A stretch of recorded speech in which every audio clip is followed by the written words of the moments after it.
Debugging is a concept that whenever the developers are developing some projects, we mostly are facing problems.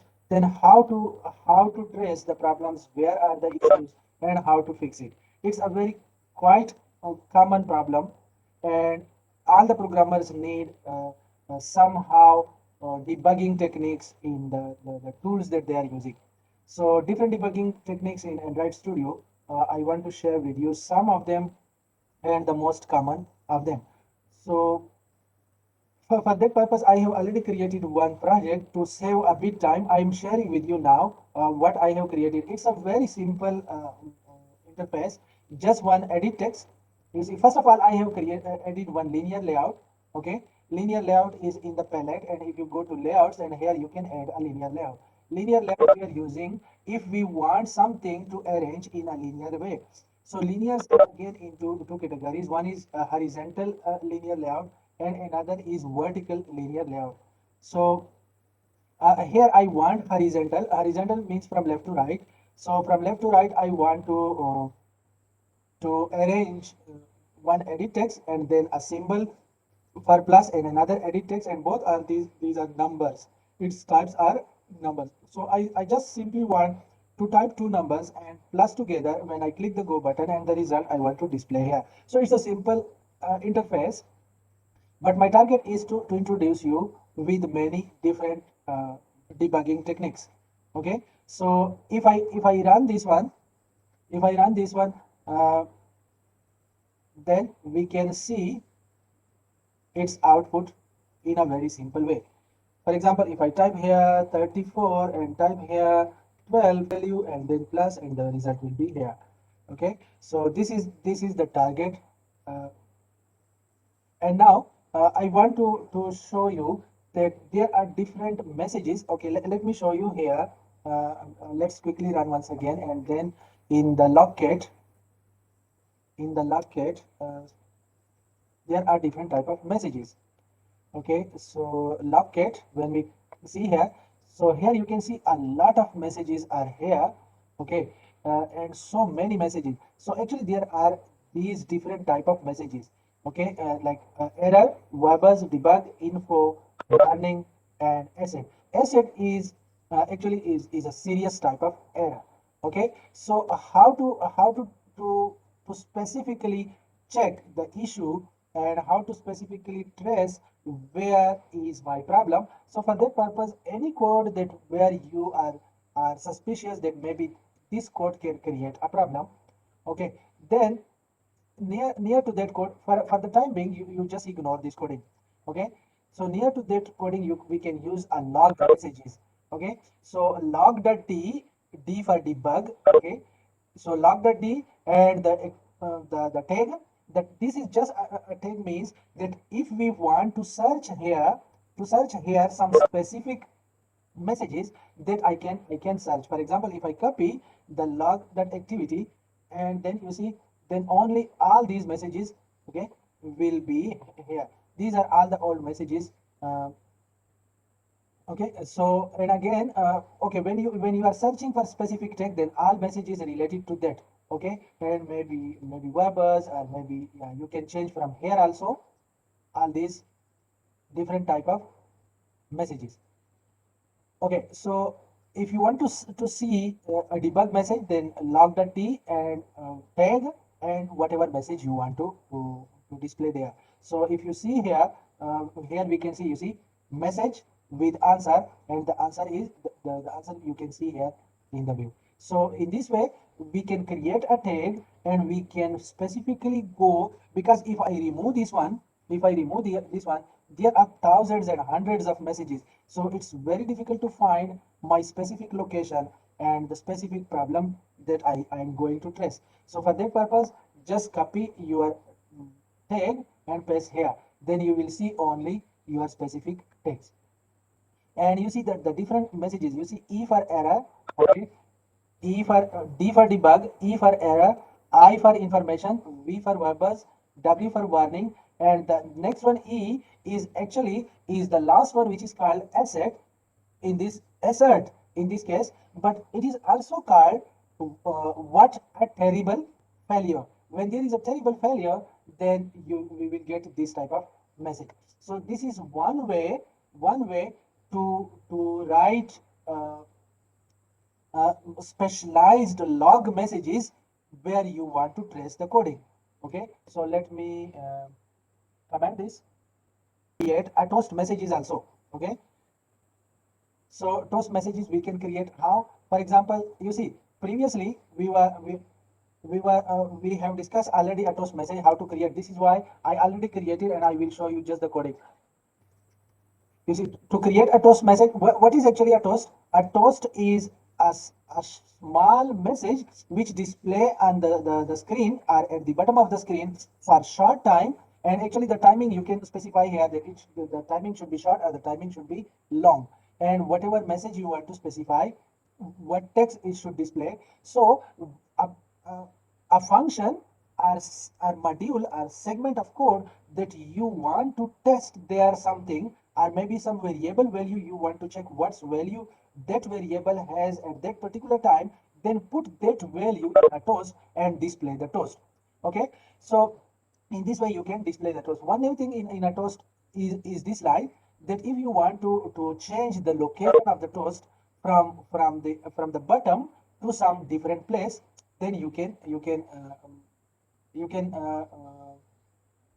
specify that one in the gravity.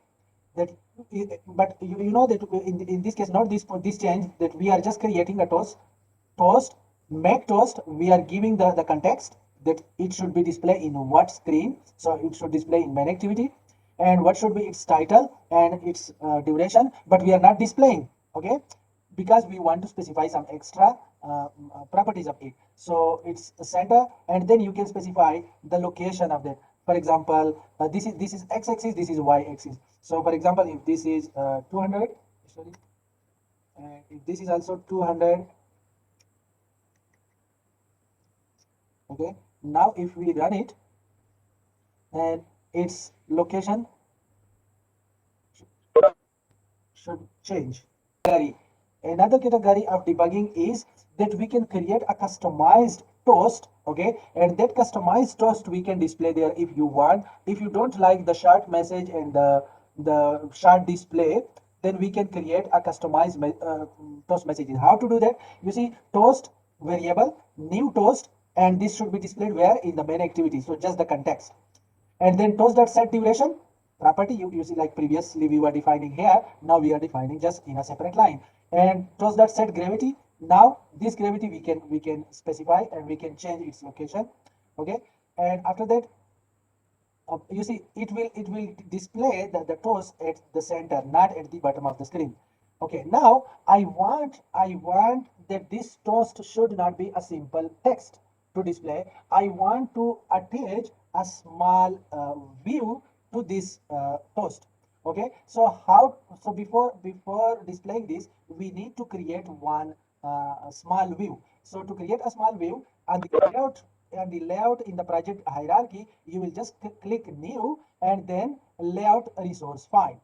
Okay, I am repeating once again, layout, right click, new, resource layout, layout resource file. So when you click this one, you will give the name and just save it. So I have already created toast layout. Okay, and if I show you, it is just a simple view, and I just put one button there and one icon there. If you want to put anything other than this, you can put just to yeah to show something customized message. So you can customize your view in this way. Okay, and then you see we have a simple view now, and this view have a name, if you remember, toast.layout, and it is where it is in the resources folder and in the layout category. Okay, now in the coding, okay, in the coding, uh, when we create the toast and when we specify its location that we have to display, and here we are attaching the new view to this toast. So to always to design or to initialize a view, we need inflator. So layout inflator is a inflator which initialize a layout for us. So layout inflator, variable inflator, and get layout inflator. So just to initialize the variable, and then you see view, toast view, we are creating one view now, and we are telling the inflator to inflate a view which is where in the resources, layout, and toast view. And actually it's the same toast view that I have created here. Okay, and then we are attaching to this view something extra. No, it's null. And then toast, this is the same toast variable, toast dot set view, where we attach the view to that. And now when we are showing this toast, so this toast will be not the simple toast which is a short text displaying at the bottom of the screen. Okay, this time if I want to run the project, then we will get a customized message, okay, in a customized toast. So it's much more visually clear. So if I click go, so you see the message is also displayed, and the customized toast, we cannot interact with it, you cannot click on it, but it's the toast. You see, we, due to the gravity, as I told you that previously it was not displaying, so the gravity is changing its location where you want to display. Here if you change its different location, you can change. Okay, this time it will display at different place. The x will be 200, y will be the same 0. So this value and this value, if I click this one, you see now it, the x value change and it's push a bit to the right. So in this way you can specify its location. And the important thing is that we create a layout file. Okay, and we can design the layout file by putting different elements, maybe text boxes, maybe colors, everything. Okay, and I change its color also. So how to change its the layout color? You see, it's the same XML file, and we can split into text and code. And here you see I just change its background color to red, and I just put a button there, image view, and all those stuff, and later on link to the toast. And in that way we can display a specified toast there. And in Android Studio using breakpoint. So what is breakpoint? Breakpoint is a point where you want the compiler to stop and don't execute the coding, and because we want to see the coding to be displayed step by step. Okay, so for that purpose I want to comment all this, because I want to focus only on breakpoints. So how to create a breakpoints? Near the number lines, okay, near the numbers, anywhere you want to create a breakpoint, you just click there. For example, you see here, this is a breakpoint. If I want here another breakpoint, okay, can. If I want here another breakpoint, can. Okay, in this way we created different breakpoints, and now we want to run the coding in such a way that that we could see step by step. Okay, so if I want to run again the same coding in normal way, it will not wait for us, it will run the program in non-debugging mode. So therefore we need to run in a debug mode. So how to run in a debug mode? I hope you can see. You see, this is the run button, but to the right of this there is another, the bug symbol. When you click this one, this is a debug mode. So when you click this one, you will get a message and a warning from the emulator that it's just like a warning that are you sure that you want to run the code in debugging mode. That we said yes, we want to run in a debug mode. Okay, now you see here the system is waiting for us. Okay, and now we can open the debug console. Oh, it's not running in debug again. Why? Let me check. Bug. Oh, so this one run in a debug mode. Yeah.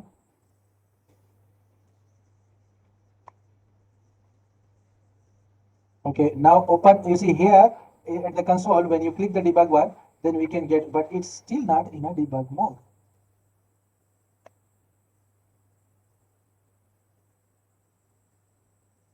Let me see. Oh, now it is in a debug mode. It's already, actually it was already in a debug mode, but the coding, the breakpoint I created later. Okay, so it was in the click. You see now the compiler stop at line number 34. Okay, now we have here in the debug console we have different options. How you want to go and check your coding. So you see the first line, it is called step over. Step over means that run execute line number 34 and go to line number 35. So you see if I click this step over, you see the first line was created, and now you see you can see the values also. And here from the values you can actually visually analyze your application, and if there is any issue then you can see what's the problem. So then a step over again.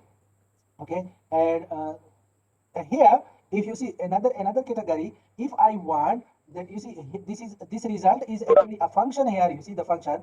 If I don't want to run line by line, if I want to go in a further detail and see what is happening inside this result function, then I will click step into. Okay, okay, let me show you. If I click the step over, then it will not let me bring to this point. Okay, because I am removing this one. You see, if I click step over, you see everything done. The result is already returned. Okay, you see here, you can see that the values, and now it's come to this point. And after that, if you want that, okay, I don't want step by step anymore. I want to go until next breakpoint. Then you just click this uh, resume. Sorry. Then you just click this button. It will run until the next uh, breakpoint. But we don't have any other breakpoint, so it will run the complete program. Okay, let's stop it and run again. Let me show you once again. Uh, Here, result, and if I want to click something here, now if I run again in a debug mode, not the point, you will not run the simple run. Even we have breakpoint, and if I run the normal run, okay, it will not wait for us. Okay, you see, it will not wait for us. It will just display everything because it is not running in a debug mode. So to run in a debug mode, this you will click this bug symbol. Okay, now it is running in a debug mode. So if the debug console, you see, this is a debug console at the bottom. Debug console is the number 5. The bug symbol is also there. You click this one, that the different options appear here. So now it's already in a debugging mode. So okay, let me don't give any value here, and let me display something here. So after that, if I click run, now you see I reach to the first uh, breakpoint. Now, if I click step over, you see what an exception occur. Why? You can see of unknown answer. Why? You see, because there was no, cannot find local variable x. You see the x value is actually not there. So you see from here you can easily find that what's the problem. Okay. So if I continue, now you see my program crash. Why it crashed? Because there was no x value, and I want to apply operation on that, and then I want to assign that value to the view. Okay, but there was no value. So you see, let me show you once again.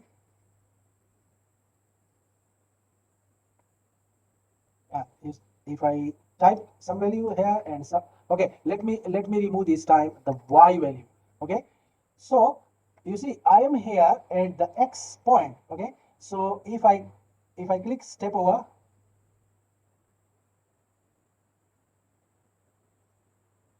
x point. Now if I click step over, it's okay, x has a value. You see it is displayed for us here.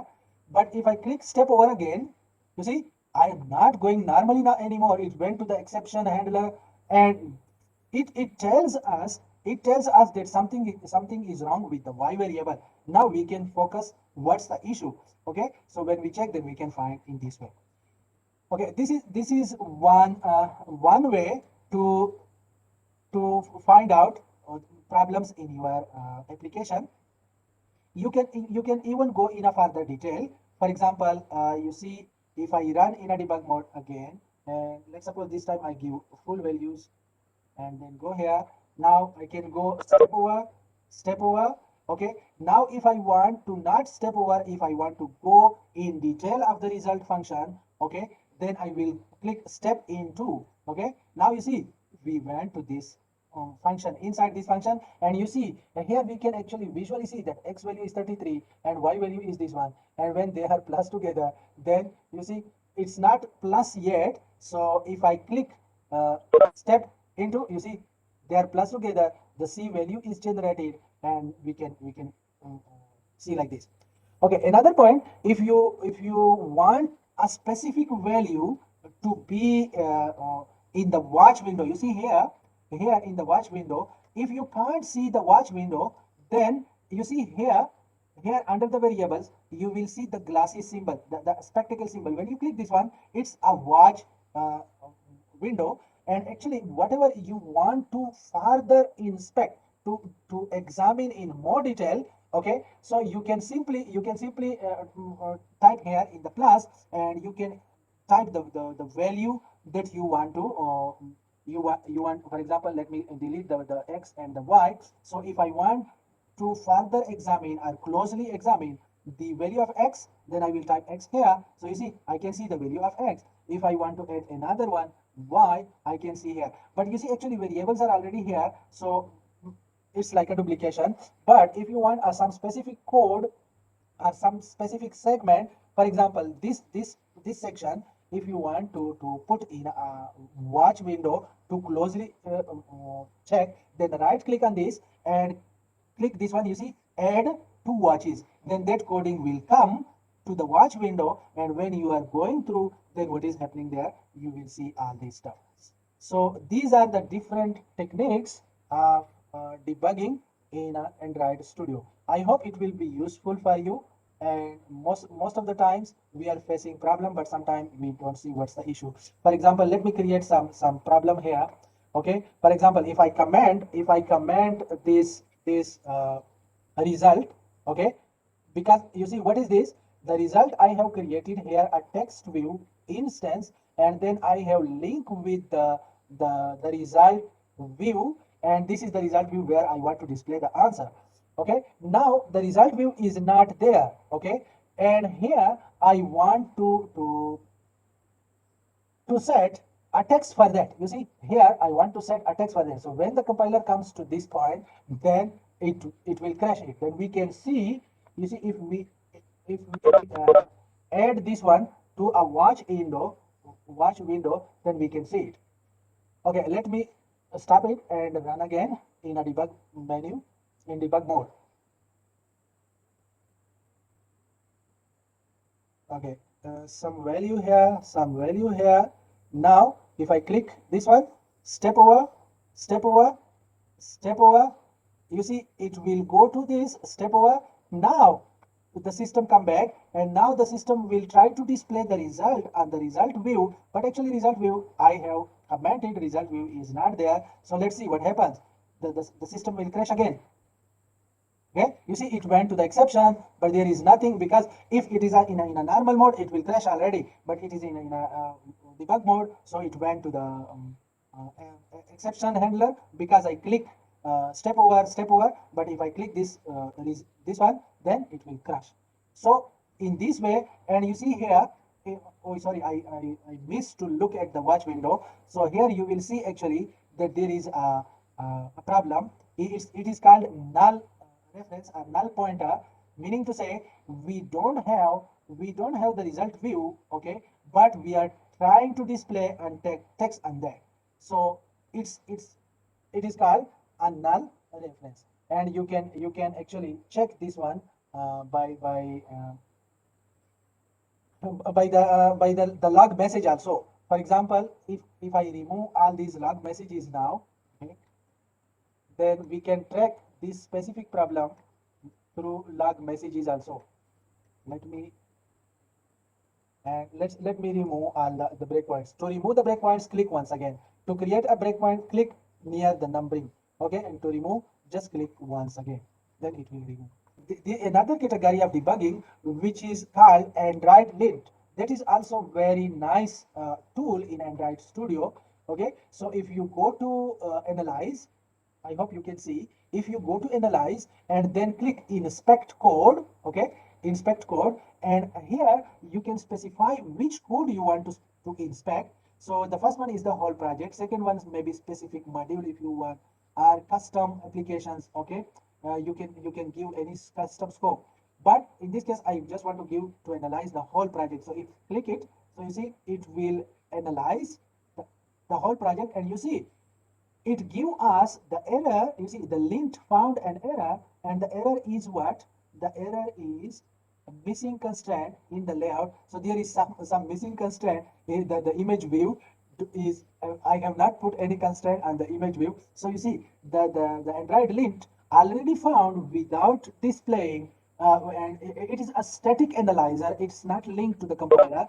So mostly you see that the Android lint find such errors which compiler cannot detect. So you see this error compiler didn't detect, and compiler didn't give us any error or any warning message about this. But you see it is there. So the view is not constant. It has only distinctive positions and blah blah. So you see the view message actually here.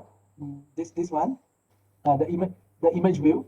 So it doesn't have any constraint. So if I click like this, you see, and fix its constraint, then that error will go away. uh, Let me click like this, you see, connect with this. Okay, now if I run again, analyze, inspect code, yes, once again, you see the error gone. So in this way, before running, we can analyze the code. Okay, if you go here, you see 16 warning messages are there. So we can see what are the messages. We can go in everyone details that you see what are the messages. Okay, accessibility issue and this missing accessibility label.